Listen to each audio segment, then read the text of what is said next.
Ini pun boleh pakai.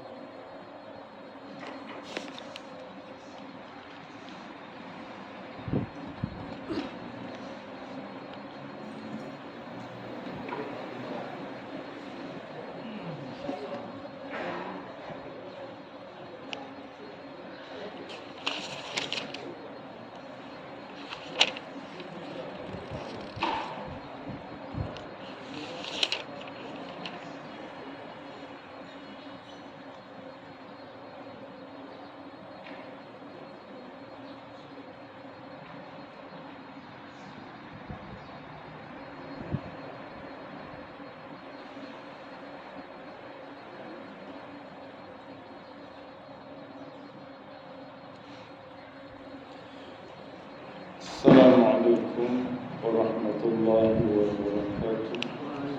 Al-Fatihah. A'udzubillahi minasyaitonir rajim. Bismillahirrahmanirrahim. Alhamdulillahi rabbil alamin arrahmanir rahim. Iyyaka na'budu wa iyyaka nasta'in. Ihdinas siratal mustaqim. Siratal ladzina an'amta 'alaihim غير المغضوب عليهم ولا الضالين. Muslimin muslimat sekalian, kita sambung surah At-Taubah ayat yang ke-16.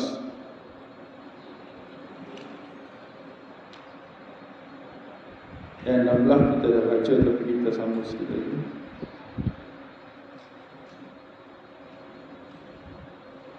Ayat 16, tajuk berkaitan dengan setiap orang beriman akan diuji oleh Allah Subhanahu wa ta'ala, dan berkaitan juga dengan mengimarah rumah Allah Subhanahu wa ta'ala.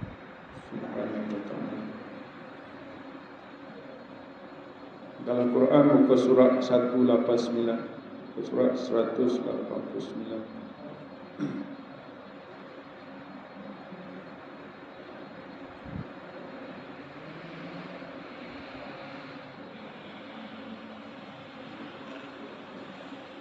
A'udzu billahi minasy syaithanir rajim.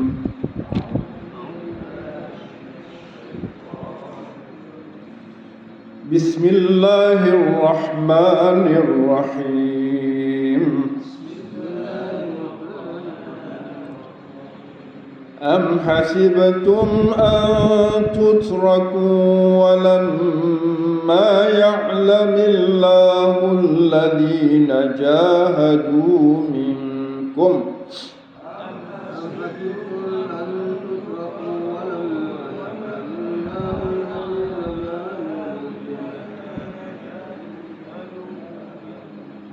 ولم يتخذوا من دون الله ولا رسوله ولا المؤمنين وليجا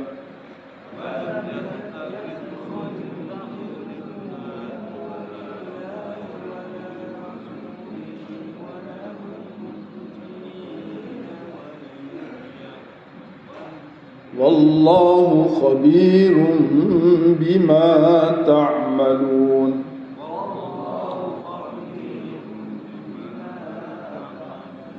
ما كان للمشركين أن يعمروا مساجد الله شاهدين على أنفسهم بالكفر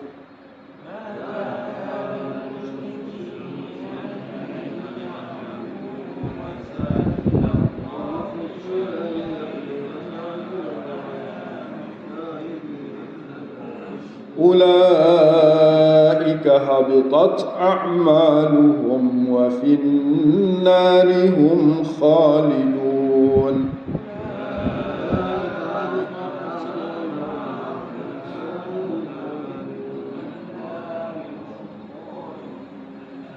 إنما يعمر مساجد الله من آمن بالله واليوم الآخر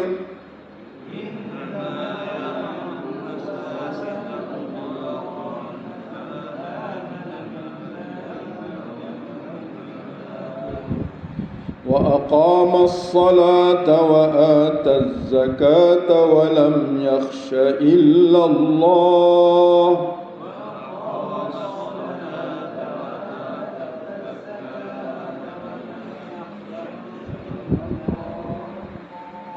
فعسى أولئك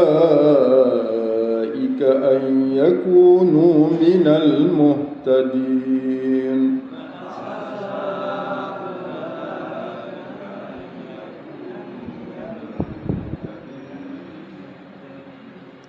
صدق الله العظيم أم حسبتم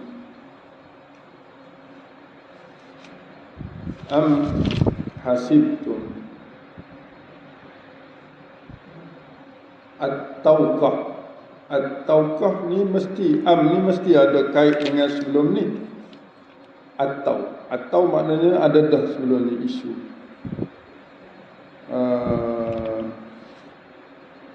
Maknanya ayat sebelum tu lah isu, ada dua isu di sini. Kalau guna ni mana dua suasana. Suasana ini yang akan kita baca ni dan suasana sebelum. Suasana sebelum kita tengok ayat 15, ayat 15 wa yudhiba. Ayat 15 tu tak boleh mula situ sebab dia ada kait dengan ayat 14. Ayat 14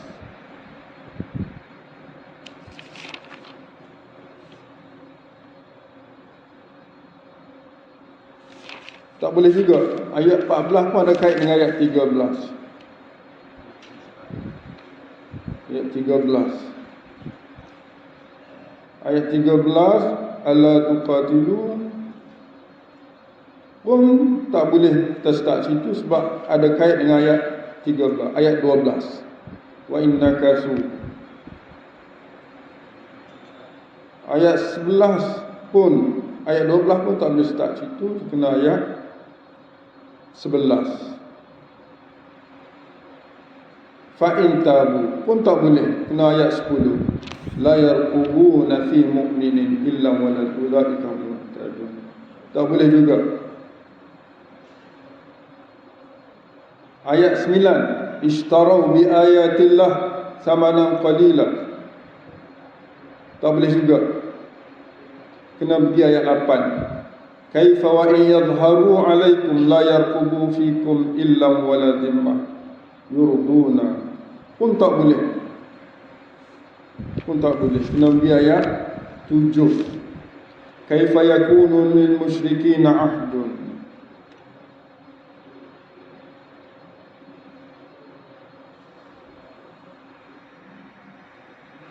Pun tak boleh. Dengan ayat 6. Okey, ayat 6 last sekali. Ayat 7 atau ayat 6? Ayat 7 atau ayat 6 kita tengok. Maknanya isu yang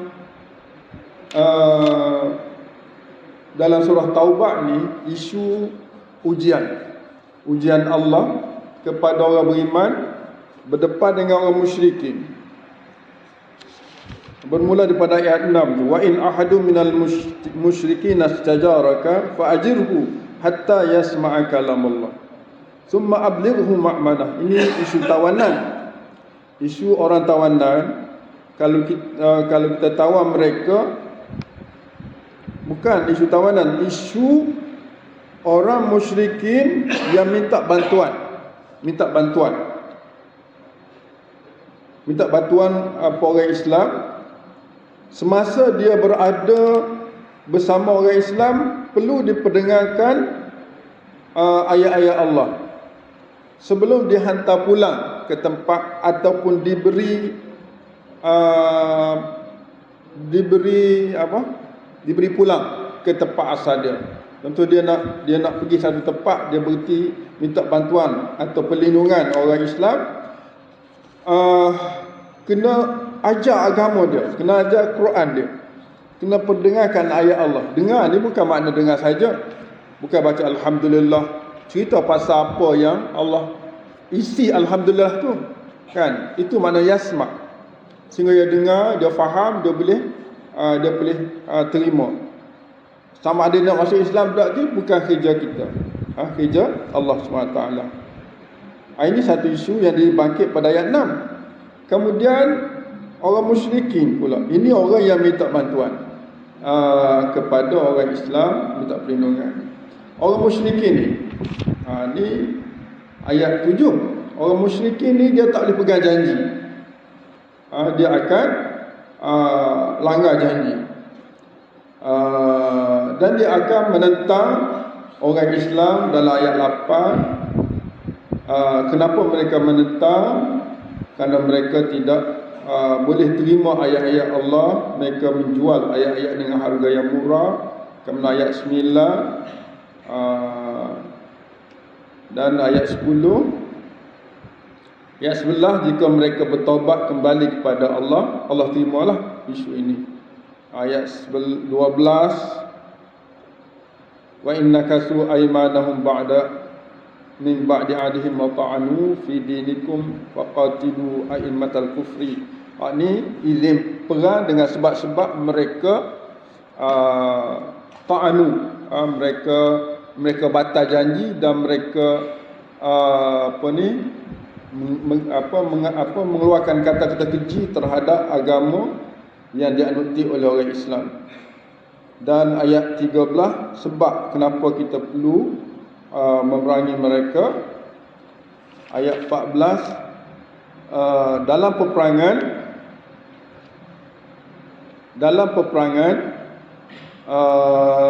Allah bersama dengan orang-orang yang berjuang. Jangan kita fikir kita tak boleh buat kerja kerana dia kuat, dia seumpamanya.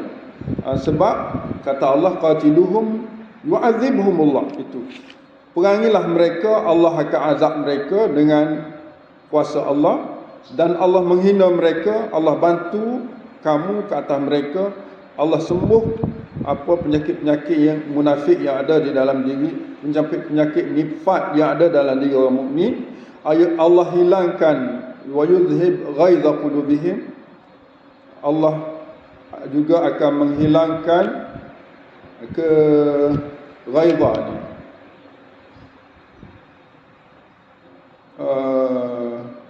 kemarahan hati-hati mereka, dan Allah terima taubat sesiapa yang Allah kendaki di kalangan mereka. Ini isu dalam peperangan.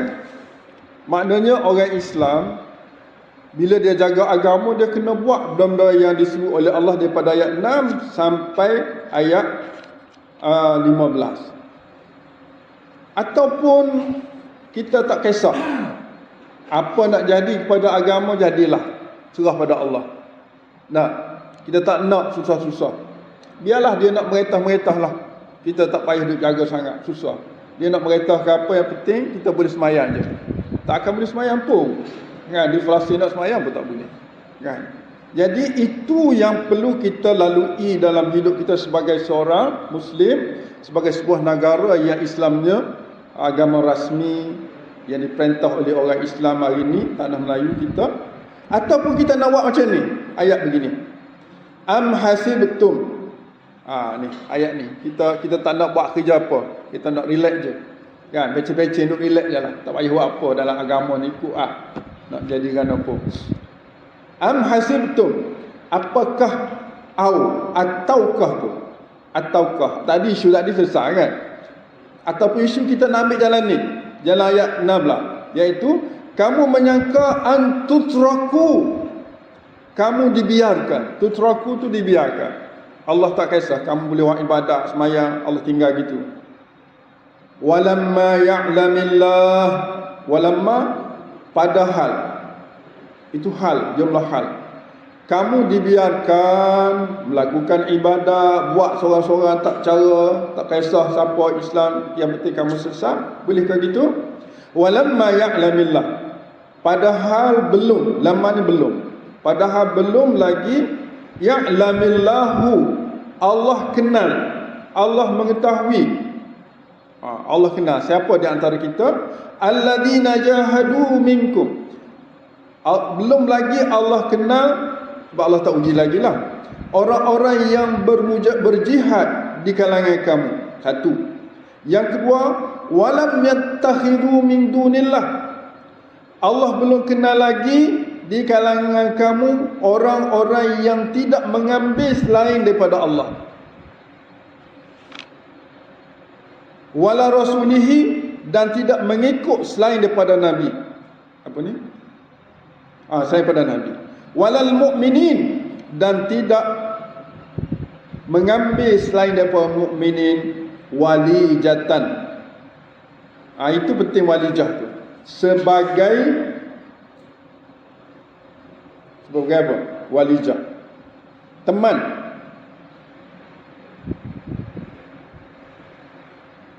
Teman rapat. Ataupun ni pemimpin. Pemimpin, walijah. Makna Allah akan uji tiga sini. Pertama, kita allazina jahadu. Bila dia uji kita, kita tahan tak agama kita? Kita utamakan Allah tak? Ataupun kita tolak Allah kerana kita dalam keadaan macam ni, tak payahlah buka masjid, tak payahlah azan kuat-kuat, kan? Azan dalam masjid sudahlah. Ni walam yattakhidu min dunillah wa rasulihi, tak payahlah ikut sunnah-sunnah Nabi. Sunnah Nabi dia berat, kena jual, kena jihad, kan? Nabi jihad dalam perang Badar, perang Uhud.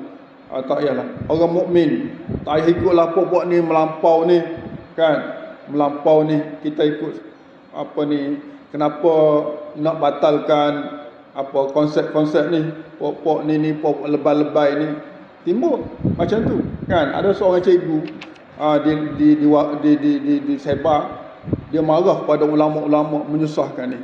Ulama-ulama yang duk halang nak buat kerja anak-anak muda, nak bersuka pun tak boleh. Kita nak cari ekonomi, nak bawa waktu cantik pun tak boleh.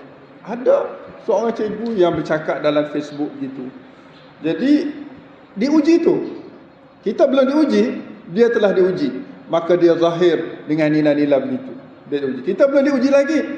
Kita tak tahu kita, kan? Kalau Allah uji kita, sejauh mana kita? Termasukkah kita orang yang alladzina jahadu minkum? Termasukkah kita walam yattakhidu min dunillahi wala rasulihi walal mu'minin? Kan? Termasukkah kita mempertahankan Allah, tak syirik, mempertahankan sunnah Nabi, tidak ikut sunnah lain, menyokong sesama Islam, bersatu sesama kita, tidak menyembelahi orang yang bukan berislam? Belum diuji. Kalau kita diuji, kita akan tahulah diri kita.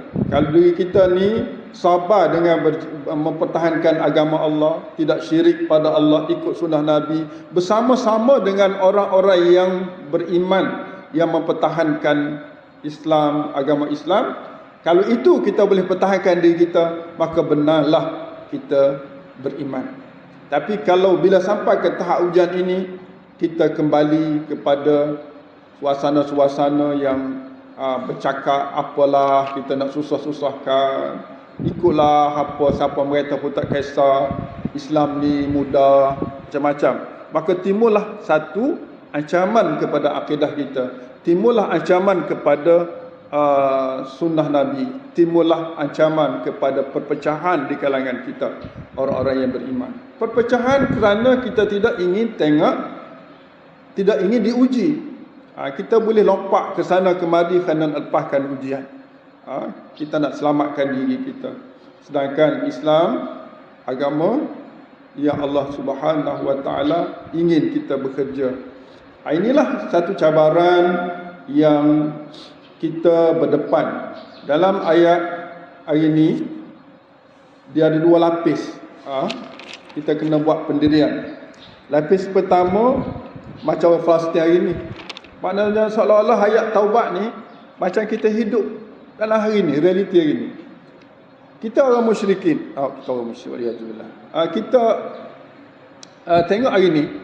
Kalau kita ayat 6 sampai ayat 15, dia cerita pejuang-pejuang, kan? Pejuang-pejuang Palestin ini. Kita tengok situ dulu. Jadi mereka berjuang. Mereka tidak serah tanah air mereka kepada musuh. Mereka nak merdeka, kan? Mereka sanggup berjuang. Mereka tak percaya kepada Yahudi, walaupun Yahudi dia tawar nak bagi kerja kepada orang-orang Palestin, dan ada sebahagian orang Palestin telah bekerja di Yahudi, di Israel. Nah, dah kerja belajar, aman dia, kan? Ini tawaran. Tapi dia tak pegang. Lepas dia beri kerja, kita kerja belaka, dia takluk kita, dia tidak dia rapah kerajaan, dia tak bersetia. Dalam ayat 7. Jadi suasana ini didepani oleh orang Palestin hari ini. Ayat ni Palestin berdepan dalam ayat 6 sampai ayat 15. Ayat 16 ni kita. Ayat 16 ni kita. Kan? Tu. Ayat 16 ni kita. Apakah kita kalau diuji begitu, kita tak jauh daripada ujian begitu. Tak jauh sekali-sekali tak. Kita tak mampu. Kita baca Amanah Rasul tu untuk lepas diri daripada benda-benda ujian yang kita tak mampu. Kalau kita diuji, sekarang ni kita diuji juga, walaupun tidak seteruk ujian orang Palestin. Kita diuji dengan sikap kita. Kita ni turut sama menyokong mereka ke, ataupun kita tak kisah, lepas diri. Sedangkan Allah kata walamma ya'lamillah, itu fa'il tu Allah. Alladzina jahadu, objek maf'ulun bih. Semua maf'ul, ada 4 maf'ulun bih ni. Alladzina jahadu minkum, 1. Walladzina walam yattakhidhu min dunillah, 2. Wala rasulihi, 3. Walal mu'minin, dan orang beriman. 4 ni. 4 suasana yang menjadi ujian Allah kepada kita. Okey, kita bersatu dah hari ni. Kita tak bersatu sesama beriman.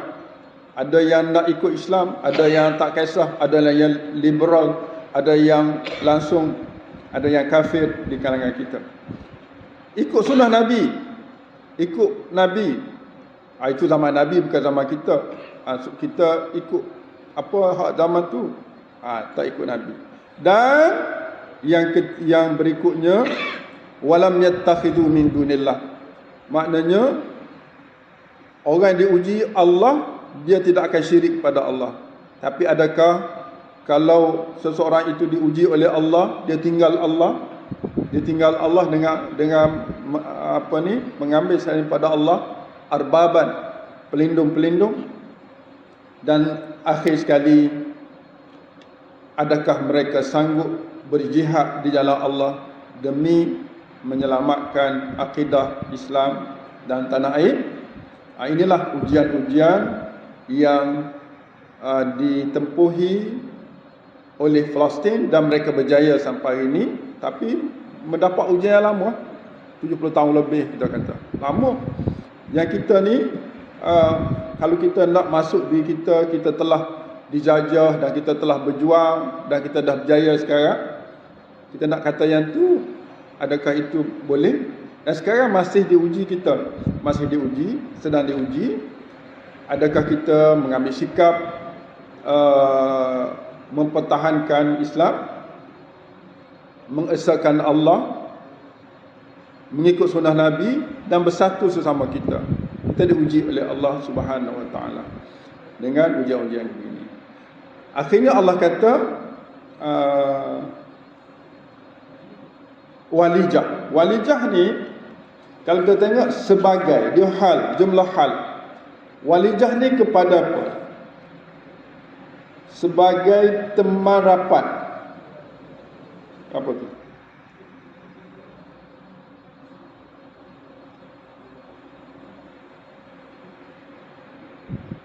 Dia teman setia ataupun pemimpin setia. Maknanya kalau kita ambil yang paling dekat walijah al-mu'minin, Rasul. Teman walijah ni Tiga-tiga tu. Teman setia kita dalam berjihad, teman setia kita dalam menjaga akidah, teman setia kita mengikut Rasul, teman setia kita sesama yang beriman. Itu 3 suasana. Kalau kita tengok dalam terjemahan, dia kata, apakah kamu mengira bahawa kamu akan dibiarkan begitu saja, padahal Allah belum mengetahui orang-orang yang berjihad di antara kamu dan tidak mengambil teman yang setia selain Allah, Rasulnya dan orang-orang yang beriman. Maknanya kita kena fahamlah, kita tak ambil teman setia kecuali Allah, Rasul dan orang beriman. Kalau kita ambil teman setia selain pada Allah, selain pada Rasul, selain pada beriman, dan kita tidak berjuang, maka kita telah tidak selamat ataupun kita gagal dalam ujian Allah Subhanahu Wa Taala. Jadi hari ini kita tengok, kita suluh kita nilai diri kita bila berdepan dengan Palestin, dengan Palestin. Dalam kajian daripada UN menunjukkan bahawa ada juga orang Islam, beberapa peratus orang Islam yang tak setuju apa yang dibuat oleh Palestin hari ini. Dia menyembelahi, ada di antara mereka yang tak menyembelah mana-mana, ada yang menyembelahi Yahudi. Dia kata Yahudi yang mula perang adalah Palestin, bukan Yahudi. Jadi Palestin yang salah. Kenapa kita nak sokong dia? Ada pada. Tapi non-Muslim majoriti, non-Muslim 80% tidak setuju dengan kita menyokong Palestin. Sebab dia kata Palestin salah dalam isu ini. Padahal dia tak baca sejarah, ataupun dia jahil sejarah, ataupun dia sengaja untuk tidak mengiyakan yang benar. Itulah cabaran kita orang-orang Islam dan masyarakat kita di Malaysia hari ini, yang boleh menyebabkan kita tidak bersatu dalam masyarakat. Oleh sebab itu, usaha-usaha yang dilakukan oleh NGO-NGO dan mungkin majlis-majlis agama seluruh negara cuba menghubungi NGO-NGO non-Muslim supaya mereka sedar dan faham hakikat yang berlaku di Palestin.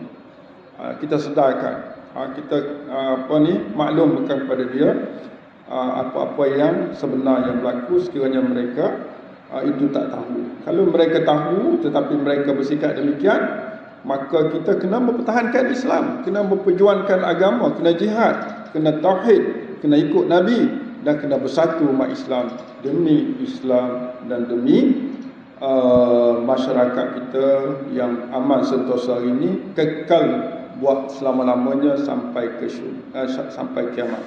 Ini kita kena buat. Kalau tak buat, kita akan huru-hara. Pertama, apa langkah kita? Kita kena guna sumber-sumber yang ada untuk memberi penerangan kepada seluruh rakyat yang tidak faham hakikat perjuangan Palestin, sedarkan mereka, dan guna juga NGO yang berbagai-bagai untuk sedarkan masyarakat non-Muslim tentang kenapa orang Islam buat perkara-perkara begini, kerana kitalah orang Islam penyelamat sebuah negara. Orang-orang kafir, dia tidak boleh menyelamat selagi mana dia tolak Allah. Sebab bumi ini Allah yang punya, bukan dia yang punya. Jadi hanya orang Islam yang boleh menyelamatkan. Bila kita sebut perkara-perkara begini, mereka setakat ni tak boleh terima hakikat. Tak boleh terima hakikat. Maksiat itu perosak segala kemajuan. Dia tak boleh terima hakikat.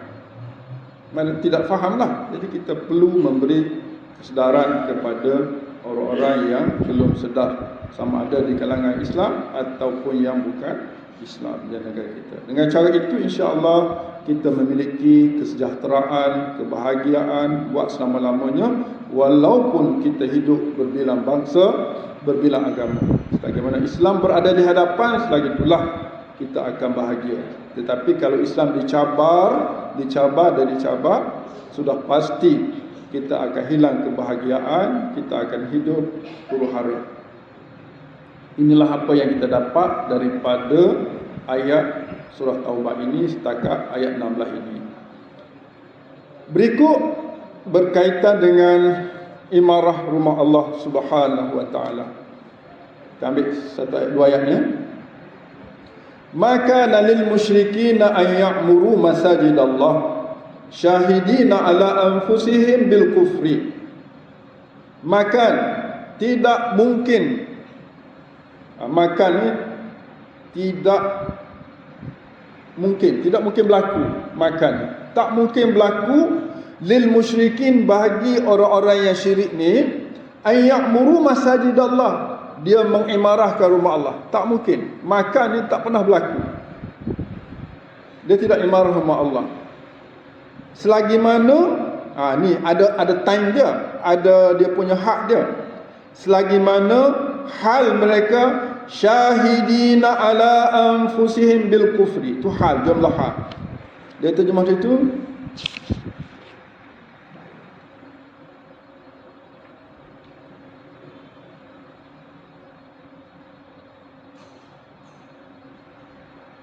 Syahidin ni jumlah hal. Hal keadaan mereka selagi mana mereka menyaksikan, mengakui bahawa syahidin ala anfusihim, menyaksikan atas diri mereka bil kufri. Selagi dia mana dia kufur pada Allah, kufur pada Rasul dan sembah saya pada Allah dan Rasul, selagi itulah dia tidak akan mendekati masjid. Kalau dia buat masjid pun atas kepentingan-kepentingan. Dia tak akan buat masjid untuk imarah, untuk suburkan. Tak. Dia tak akan buat. Di negara-negara barat pun yang buat masjid, maknanya masyarakat Islam, bukan kerajaan kan. Masyarakat Islam. Tapi orang Islam di Singapura, setakat kita pergi itu, tengok Singapura pun tidak diberi. Yang dibuat itu semua daripada duit orang Islam, bukan duit negara kan. Tanah diberilah, sebab tanah diberi mengikut maklumat yang kita dapat, yang sama pada waktu dia bukan beri pada masjid saja. Semua agama yang ada di Singapura mendapat hak untuk membina rumah ibadat mereka. Kalau dia buat satu perkhidmatan baru, dia ada tempat tu, ada masjid, ada gereja, ada apa-apa semua, kena ada semua. Maknanya adil pada pandangan mereka. Jadi orang musyrikin, orang yang syirik ni tidak ada dalam jadual mereka untuk mengimarah rumah Allah selagi mana mereka syahidin. Syahidin itu hal keadaan mereka menyaksikan diri mereka dengan ingkar kufur. Satu. Yang kedua, kalau dia infak untuk masjid pun, kata Allah, ulaika habitat a'maluhum, mereka itu segala amal mereka habitat. Habitat ni maknanya terbatal, sia-sia a'mal. Dan mereka ini wa finnar, di dalam neraka hum khalidun. Asalnya ayat ni hum khalidun wa hum khaliduna finnar, tetapi ditukar tepat, wa finnar hum khalidun, dan di dalam neraka lah mereka itu akan kekal. Maknanya orang musyrikin ni walaupun dia nampak imarah rumah Allah, dia di Mekah dulu, orang musyrikin dia orang kata dia seolah-olah nak jaga rumah Allah, nak jaga masjid, nak jaga Kaabah. Tapi mereka tak boleh jaga selagi mana mereka kufur pada Allah dan Rasul, kan? Selagi mana mereka tidak menolakkan syirik, selagi itulah mereka tidak dianggap mengimarah. Walaupun mereka infak berbagai-bagai infak, segala infak mereka itu habitat, akan hilang, akan sia-sia, dan mereka akan kekal di dalam neraka. Oleh sebab itu tidak ada pilihan kepada orang musyrikin kecuali bertaubat, kembali kepada Allah. Sebab yang boleh mengimarahkan ayat 18 tu. Innama ya'muru masajidallah, hanya saja Innama tu satu alat yang tiada pilihan lagi. Yang mengimarahkan rumah Allah ialah satu sifatnya man amana billah. Yang kedua wal yaumil akhir, siapa yang beriman dengan hari akhirat. Yang ketiga wa aqamas salah, orang-orang yang mana-mana orang yang mendirikan sembahyang dan dia sembahyang dia itu Allah terima. Wa ataz zakat, orang yang mengeluarkan zakat dan zakat dia itu Allah terima. Walam yakhsha illallah, dan dia tidak takut kecuali Allah. Berapa sifat tu? Amana billah wal yaumil akhir. Dia beriman, iman dia betul, dia beriman dengan akhirat dengan betul, dia sembahyang dengan betul, dia zakat dengan betul, dia takut pada Allah sebenar-benar takut. Orang ini di mana dia berada? Tidak ada pilihan bagi mereka ini kecuali solat di masjid. Kan? Kita ada dua isu di sini. Isu pertama, orang beriman, orang kafir, kalau dia imarah pun dia tidak ada apa-apa pahala, kerana dia menyaksikan dia itu kufur pada Allah, pada Rasul dan kepada hari akhirat, serta tidak takut pada Allah walaupun dia buat baik. Dan menjadi satu kebiasaan mereka tidak mengimarahkan rumah Allah, mereka tidak berkorban untuk rumah Allah. Yang kedua, masalah yang kita kena faham di sini ialah orang Islam. Orang Islam, kalau dia beriman dengan Allah betul-betul, kalau dia beriman dengan hari akhirat betul-betul, kalau dia sembahyang betul-betul, kalau dia zakat betul-betul, kalau dia takut pada Allah betul-betul, pasti dia tidak akan boleh berpisah dengan mengimarah rumah Allah Subhanahu wa taala. Kat mana kita ambil? Ada dua tempat yang menyebabkan kita berkata demikian. Pertama, innama. Itu punca. Itu hujah yang tidak boleh ditolak lagi, innama. Yang kedua, Allah menggunakan ya'muru, fi'il mudhari'. Fi'il mudhari' ini menunjukkan berkekalan, istimrariyatul imarah. Berkekalan mengimarahkan rumah Allah selagi mana dia seorang beriman dengan Allah, dengan hari akhirat, mendirikan salat, menunaikan zakat dan takut pada Allah, Tuhan yang Maha Kuasa. Orang inilah, kata Allah dalam ayat berikut, fa'asa ulaika an yakunu minal muhtadin. Asa ni, maka mudah-mudahan. Asa ni diterjemah mudah-mudahan. Ulaika, mereka itu, kalau dia berpegang teguh dengan sikap imarah rumah Allah, maka itu tanda dia beriman pada Allah, pada akhirat, mendirikan salat, puas zakat, takut pada Allah. Asa, ini janji Allah. Kalau janji Allah, kalaupun asa ni dengan makna mudah-mudahan, dia boleh memberi makna pasti. Kerana janji Allah itu tidak sekali-kali mungkar, mungkin. Allah tak mungkin janji. Maka asa di sini, setengah ulama mengatakan itu mana pasti mereka itu akan berubah menjadi orang yang mendapat hidayah Allah. Maknanya kalau kita nak tahu kita ini diberi hidayah oleh Allah, salah satu kita punya ukuran ialah imarah rumah Allah SWT secara berterusan dalam apa bentuk pun. Itu. Inilah cabaran. Kalau ayat 17-18 ni kita tidak kait dengan ayat sebelum. Ini isu imarah, isu iman, isu kita nak kenal masyarakat Muslim, masyarakat bukan Islam. Tapi kalau suasana kita hari ni dengan kesibukan, dengan kerja banyak, kita tak sempat nak pergi masjid ni, kan? Tak pergi masjid. Berapa ramai masyarakat kita yang percaya kepada Allah, percaya kepada hari kiamat, yang salat, yang zakat, yang takut pada Allah, tapi tak mari masjid contohnya. Tak ada masa nak mari masjid. Jadi ke mana kita sebenarnya dalam keadaan itu? Tengoklah hujah-hujah kita tu, apa punca, apa sebab kita tidak imarah rumah Allah. Kalau sebab-sebab macam sakit, kerja jauh, itu lain. Mungkin boleh diambil kira keunzuran.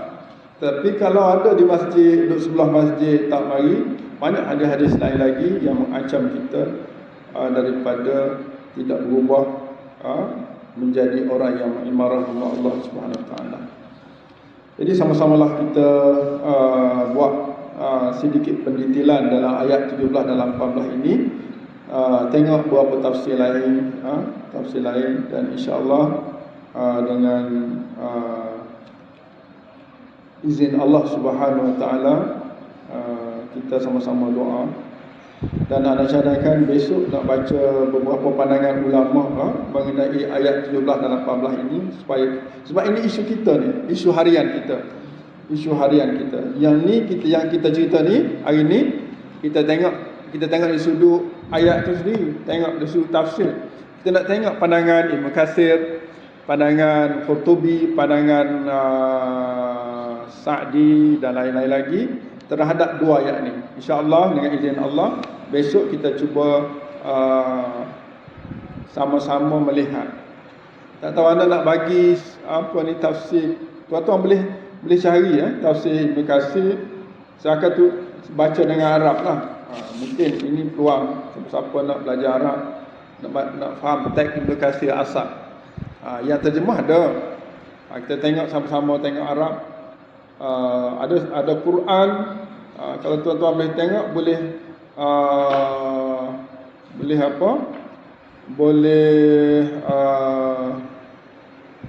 download sistem. Dia panggil quran.ksu.edu.sa. Lepas tu /tafsir. Ini dia ada 5 tafsir di sini.